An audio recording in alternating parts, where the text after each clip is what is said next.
So, Birds of Prey and the Unexpected Virtue of Ignorance, DC's latest flop? Kind of?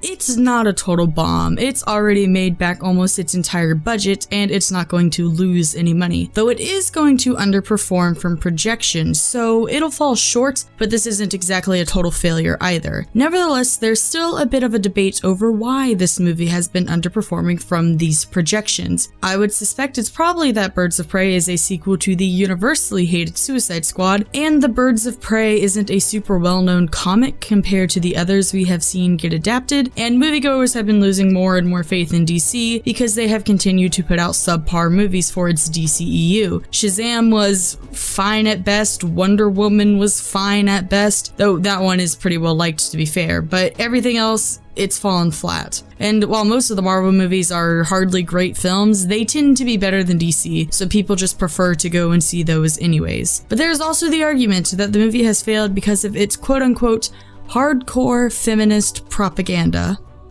Oh boy. So, avoiding that can of worms for a little bit, let's talk about the film itself. Spoiler-free stuff here, and I will issue the spoiler warning when we get there. For my overall thoughts on the film, I think this is a movie with a lot of highs and a lot of lows. Just on a personal enjoyment level, this movie is a ton of fun. And fun can be one of those words that gets used by critics and reviewers a lot when a movie is just terrible, but hey, big things explode, so it is fun. But I think Birds of Prey genuinely has a good charm to it. The whole movie can be very self-aware of its own cheesiness and ridiculousness, and it just embraces that with these big dramatic action scenes with sprinklers and bright lights and confetti and roller skates and wacky settings. It embraces the weirdness of it all very unapologetically, which I appreciate and think is something that, as long as you go in understanding that that's how the film is, you can have a fun time with. But that type of thing isn't everyone's style, so I can see why some won't like it on those merits, but I was totally into it. But notice that I said earlier that this movie can be aware of its own cheesiness, because sometimes it really isn't, and you can tell when.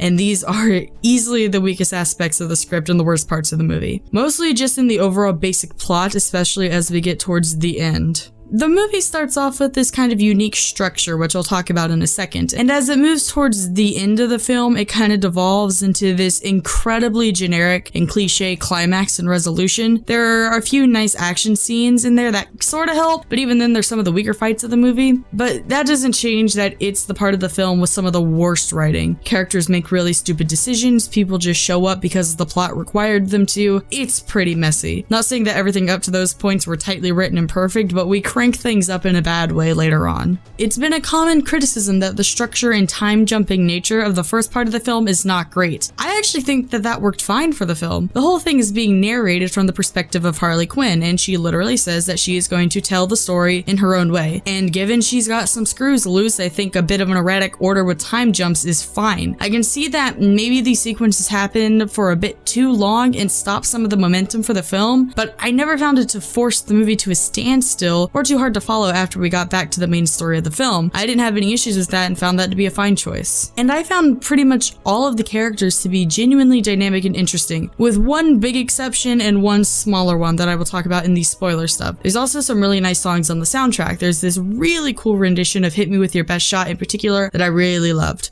Now, on to tackling the feminist propaganda claim. Maybe I'm out of the loop, but I don't recall any of the marketing of this film being centered around, this is a woman movie you must like and see because women. Like Ocean's 8 and the Ghostbusters 2016 reboot, and even Captain Marvel to an extent, really pushed the whole, you need to see this movie because it is the thing you like, but with women. And this movie is made for women, and women. All the emphasis was on the movie featuring women. But I've never seen DC or any of the actors or actresses say anything like that. Feel free to correct me if I'm wrong, but beyond there just being women in the trailers and poster, because, you know, the main cast happens to all be women, I don't think anything like that existed. And I don't really count things like where some movie journalist writes an article independently of someone actually representing the film and how you need to see it to support the female race or whatever. We got articles like that for Wonder Woman, but the marketing was never about it. It was just a movie with Wonder Woman coming out. Birds of Prey does have a stronger theme of female empowerment in the film than Wonder Woman did, but why is that a shock? Harley Quinn's entire character was to be subservient to the Joker, and he treated her like his property. Why are people shocked that a film featuring this character trying to distance herself from that stigma has themes of female empowerment and solidarity? It would probably be incredibly weird if it didn't have that concept somewhere. I know we're talking about a minority of people here, but they are a loud and an annoying minority. I find it concerning that these people have no problem with Harley Quinn being treated as less than by the Joker, but take issue when she says f that and learns to be her own person and is then critical of terrible men taking advantage of women. I don't see the issue with that at all. And to be clear, I am very critical of companies and movies that treat having women or more female-centric themes in the film like it makes them perfect and untouchable and automatically good and exempt from criticism for its portrayal of themes or its social commentary. But a movie having these ideas or themes does not automatically make it female superiority propaganda or anything close to that. That's a completely ridiculous idea. So no, this movie really doesn't have any of that stuff in it, and I don't know how that idea kind of like took off. It doesn't make a lot of sense to me.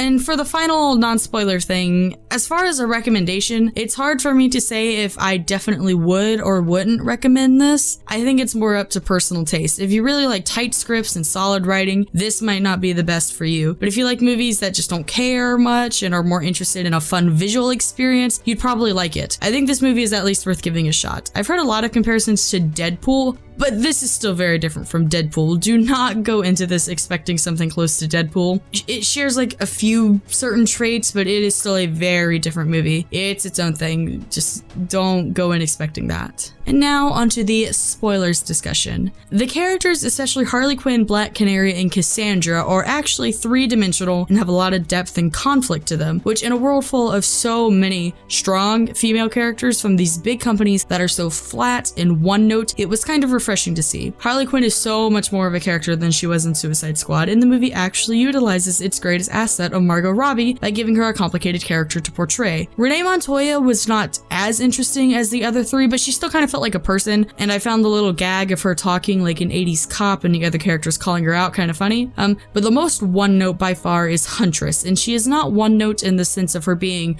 altruistic or anything. She's just got her revenge plot shtick and that one quirk of being kind of awkward. Other than that, she's given very little development or death. She really doesn't need to be in this movie at all. And she is the worst one that the plot pulls around for the sake of story without making much sense. She just shows up when she's needed and is there to be an extra body to fight the bad guys. The only type of anything that we get for her is her thirst for revenge, and she has a personal connection to the main villain that gets rushed down to a couple of lines of dialogue from Renee, who tells her, well, surely you must realize that Roman Polanski was behind the murdering of your family all along, and she is just immediately like, oh, you're right, let's kill him. Never mind that literal minutes earlier, Renee thought that Huntress worked for Polanski and had absolutely no way of knowing that Polanski was actually behind the murder of her entire family or anything. Ugh. Like I said, this is the worst part of the whole movie.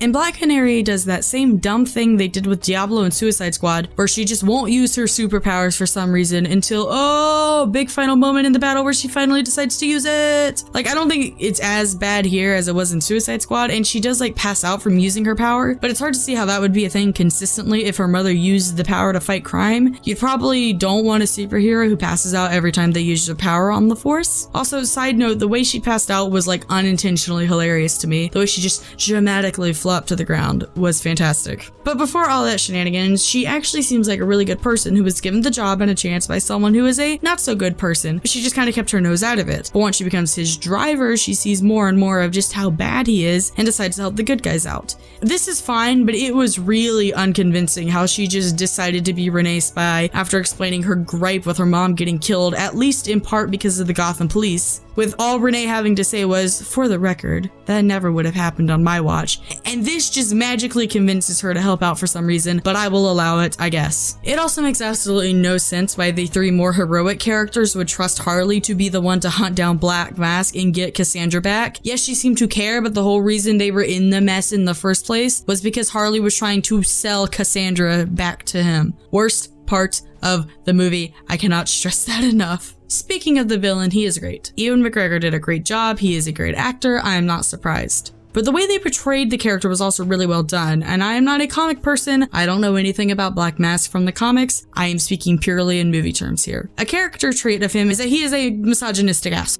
And I feel like the typical Hollywood thing would be to just make him overtly like, aha, you are a woman attempting to do a traditionally male thing? Preposterous, I must treat you like crap now. But they don't. You know, he kind of views women as being less than by his comments about his initial thoughts on Canary in that scene where he makes that poor girl Erica dance and take off her dress. But then when he sees Canary fight, he hires her as his driver, and he still thinks that women can do things, obviously, by even giving Carly a chance to find Cassandra instead of just killing her and whatnot. But he just clearly lacks respect for most women and defaults them to pretty things and gets off on controlling them and feeling in power over them. It was a surprisingly realistic take on how misogyny tends to actually manifest in people. So overall, this movie is nice to look at. It sports some interesting characters, embraces the goofy, and shows it in some pretty damn good fight scenes. It even has some surprisingly good social commentary on top of that. It also has a script that is kind of a mess, especially towards the ending of the film, and doesn't utilize all of their main characters the best way they could have by a long shot.